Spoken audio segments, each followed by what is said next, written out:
जय माई की गुरु महाराज की जय हो, गुरु भगवान की जय। तो आज मैं किरण गाजियाबाद से, वसुंधरा में मेरी चौकी लगती है। तो बहुत सारे बच्चे मेरे दरबार में आते हैं और वो ये कहते हैं कि माँ, हम किस भगवान की पूजा करें कि हमें बहुत अच्छा फल मिले, हमारे घर में सुख शांति हो, सुख समृद्धि आए, धन आए, पैसा आए, किसी चीज़ की कोई परेशानी ना हो।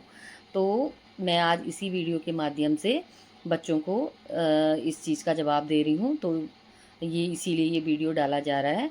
तो आज मैं सभी बच्चों को ये बताना चाहती हूँ कि देखिए, जैसे कि क्या होता है कि मैं बच्चों से पूछती हूँ कि बेटा आप कौन से भगवान की पूजा करते हैं या किसको आप पूजते हैं, तो वो बोलते हैं माँ हम तो सब भगवान की पूजा करते हैं और दीपक लगाते हैं और वो एक भोग लगाते हैं और सभी की पूजा कर लेते हैं। तो देखिए, सबसे बड़ी बात ये होती है कि हमें सबसे पहले अपने इष्ट को पहचानना होता है। अगर आप इष्ट नहीं भी पता है तो अगर आप जिस भी भगवान की पूजा करते हैं तो हमारा किस तरफ झुकाव है, पहले तो हमें इस तरह से देखना चाहिए। चलिए, अगर वो भी पता नहीं चल रहा है तो आप एक भगवान जो होते हैं, एक किसी भी भगवान, शिव हैं, भगवान जैसे माँ काली हैं या बजरंगबली हैं, तो इनको किसी की भी आप अगर पूरा पूजा आराधना करते हैं, जिस तरफ आपका झुकाव ज़्यादा हो, तो उनकी अगर आप पूजा करने लगें तो उस उनका नाम का दीपक जलाएं, उनको भोग लगाएं, है ना। और उन पे उनके सामने अगर आप बैठते हैं और वो भी आपके इष्ट तक आपको पहुंचा देते हैं, अगर पूरा पूजा आराधना करते हैं। तो देखिए, इसमें भी दो चीज़ें होती हैं कि एक तो होती है भक्ति और दूसरा होता है नाम जप या मंत्र जप। तो एक तो हम भक्ति कर रहे हैं कि सिंपल भक्ति कर रहे हैं भी, जैसे कि दीपक लगाया और भोग लगाया और अपना हनुमान चालीसा पढ़ ली या माँ काली चालीसा काली चालीसा पढ़ ली। तो इस तरह से करते हैं।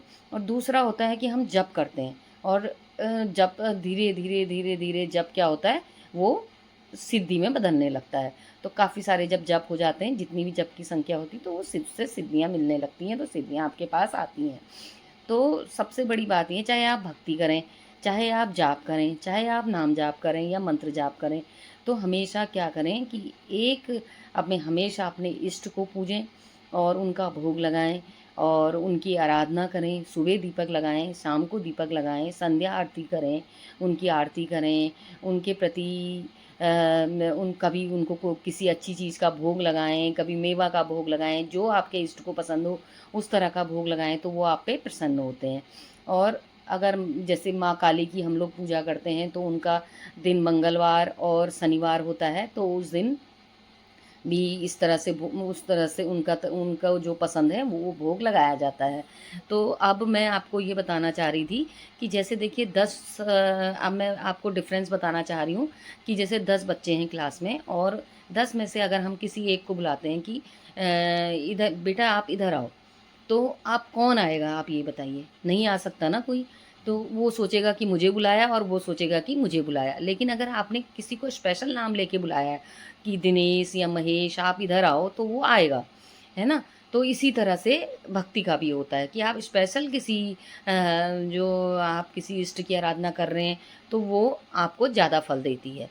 तो बेटा, फल तो आपको, आप नॉर्मल पूजा कर रहे हैं तो भी मिलता है, लेकिन अगर आपको ज़्यादा फल चाहिए तो, और ज़्यादा आपको लग रहा है कि हाँ भाई हम तो इतनी पूजा पाठ करते हैं, हमें उतना फल नहीं मिलता, तो आपको इस तरह से फल, अच्छा फल मिलेगा। और आप ऐसा करके आप देखिए तो आपको और आप इसमें कमेंट कीजिए तो आपको